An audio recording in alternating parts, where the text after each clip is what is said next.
Well, hello there.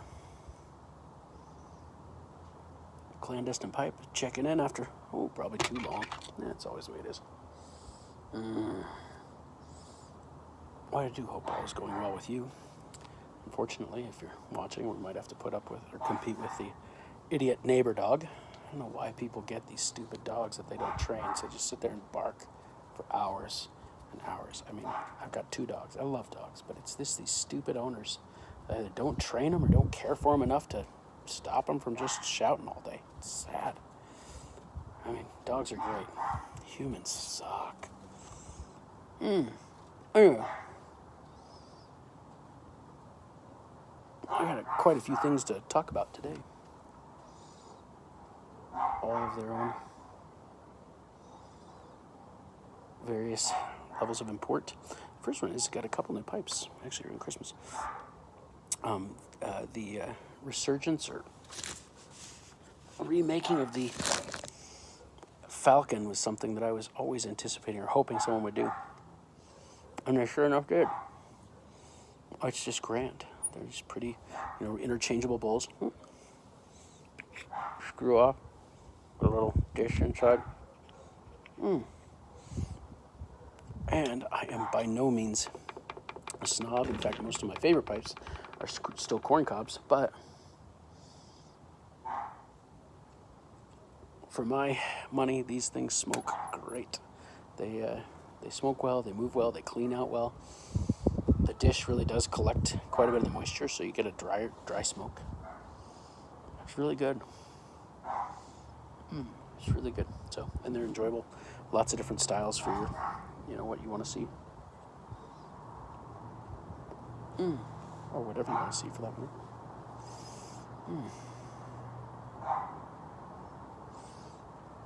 It's just nice.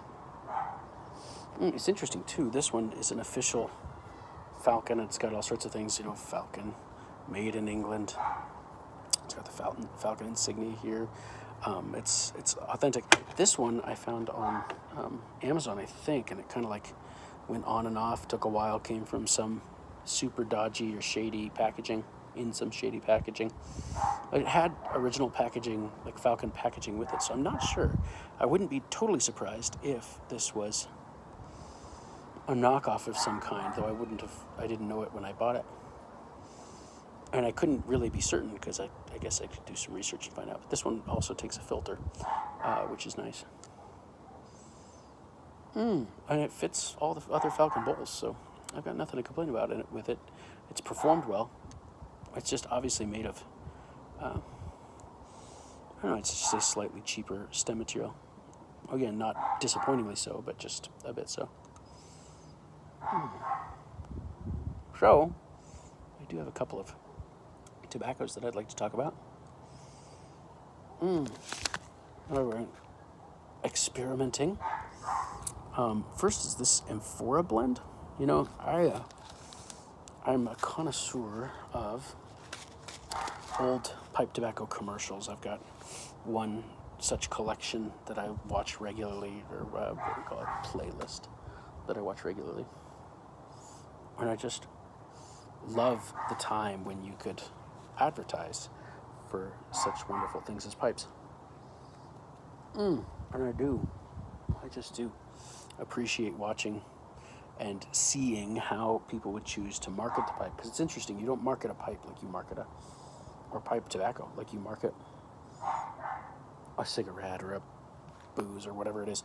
It's got, most of the pipe tobacco marketing always had sort of maybe an everyman sense to it, but also with a dignity and some class. I mean, you didn't really get even the St. Bruno ads that were very everyman, like you're out fishing, you're hunting, you're hiking, the mountain or the mountains, the wilderness theme, getting out, getting away, enjoying the peace of a pipe.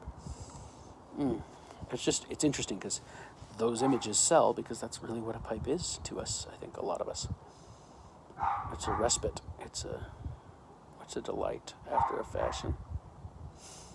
Anyway, so Amphora had one of those kind of good dog, good boy spot, whatever, I can't remember. But it was a guy walking in a forest after thinking about the difficulties of day-to-day life or business city life. And it just was never one of my favorite commercials. But it was a good commercial.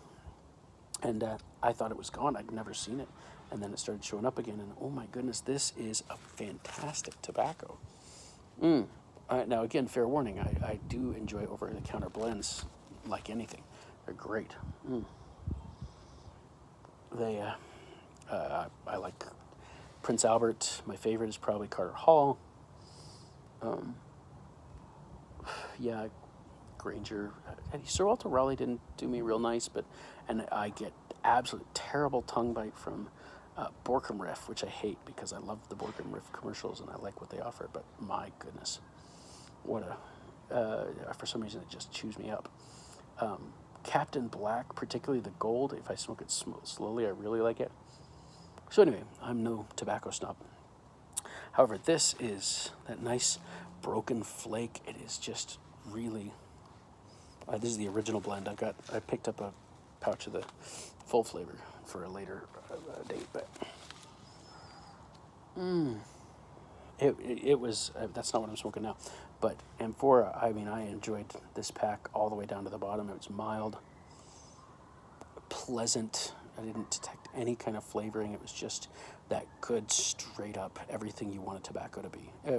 It's a brilliant, brilliant tobacco. So highly, highly recommend if you haven't gotten some Amphora that you get your hands on some. The next one that I tried this last few months was Golden Glow by Gawith. Samuel Gawith. And I like Gawith. I like Samuel Gawith tobaccos, and particularly their snuffs, actually. I like their snuffs probably more than their pipe tobaccos. I don't have a tin description on this. Oh, well, there's Broken Virginia Flakes. And it is that. It's simple. I like the Golden Glow. It really is really just a bright, bright, bright tobacco. I mean, almost like can't look into it in the sunlight. I've been through most of this tin, and if you like a lot of high notes in your tobacco smoking experience, then that is a tobacco that I would highly recommend for you. I did not care for it. It didn't do much for me personally. It just bit me like a lot and hard.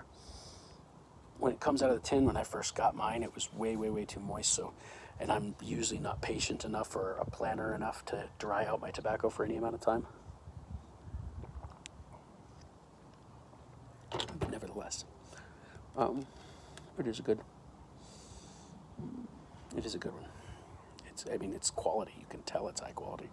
And again, like those high notes, if you're just looking for that, if you're comparing tobacco to music, pipe tobacco to music, which I often do in my mind, it would be, again, just very high, thin notes on, high strings or something to that effect. It's not like a big earthy experience. It's very tinny and bright, bright, bright tobacco. I would think it'd be a great, like, first thing in the morning type smoke. But again, it just wasn't my palate. I usually like deeper, earthier, darker. Or even just right across the plate. Again, burly, plain tobacco, nutty. Anyway, but so it's not disparaging the tobacco itself, just a note that it wasn't on my top list, as it were. And today's tobacco, which I just opened up, is Hearth & Home's Black House. I believe, forgive my ignorance, maybe you can let me know in the comments. I think it's an imitation blend. In fact, it actually says that it's an imitation blend. It says Black House is an award-winning Latakia-based blend with Virginia's Oriental's dark-fired Kentucky, Perique, and a bit of unflavored Black Cavendish to emulate an old classic. So, I'm sure it's very easy to find what old classic that is, but I made a big haul a couple months ago, and I usually only open one tin at a time because then stuff doesn't dry out. And I like to just experience kind of a whole swath of a new blend rather than jumping back and forth on it. That's kind of how I go, or how I roll. And this is a delight. Again, I don't know what it's imitating. But I do know whatever it's imitating must have been quite a fine tobacco indeed for them to take such a great blend and, allude to it as a copycat blend. I mean, if it is, it is. No big deal, but it is really nice, really smooth, great, lot of Kia notes. Nice peppery, and yet you do get some of that Virginia sweetness, Cavendish sweetness.